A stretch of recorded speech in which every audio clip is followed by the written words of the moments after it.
본격적인 불볕더위 속에 온열 질환자가 급증하는 등 건강관리에 비상이 걸렸습니다. 특히 사찰을 찾는 이들의 신행 활동에도 어려움이 적지 않습니다. 어르신들이 온열 질환을 예방하고 건강하게 여름을 나기 위해 어떻게 해야 할지 짚어봅니다. 박세라 기자입니다.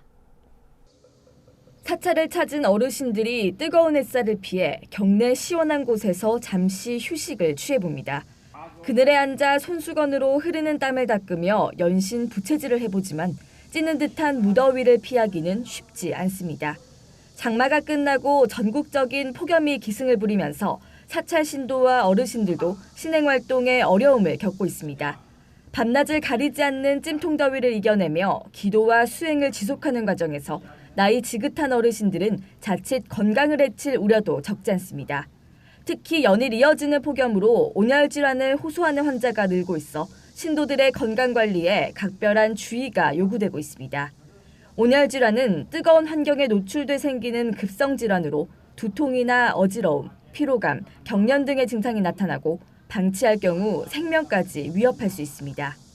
피로감이 온다든가 또는 열로 인한 경련이 온다든가 이런 가벼운 질환서부터 아주 위험한 우리가 열사병이라든가 또 이런 것들은 굉장히 위험한 거기 때문에 빨리 개선시키지 않으면 우리가 뇌라든가 심장이라든가 또는 신장, 콩팥이라든가 간이라든가 이런 데 치명적인 그런 손상과 더불어서 후유증을 평생 가질 수 있어요. 온열 질환에 취약한 어린이와 노약자, 임산부뿐만 아니라 고혈압과 동맥경화 환자와 약을 복용하고 있는 이들은 더욱 세심한 주의가 필요하다고 전문가들은 조언합니다.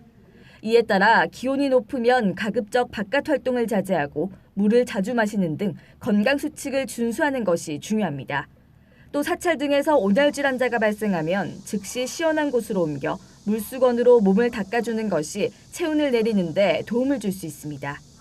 겨드랑이라든가 사타구니 같은 데 얼음 찜질하면서 중심 체온을 39도 이하로 낮춰줘야 돼요. 탈진 상태가 온다든가 또는 우리가 이런 탈수 현상이 온다든가 이럴 때는 빨리 병원으로 오셔야 됩니다. 전문가들은 한낮에 외출해야 할 때는 통풍이 잘 되는 옷을 입고 모자나 양산 등을 챙겨야 한다고 조언합니다.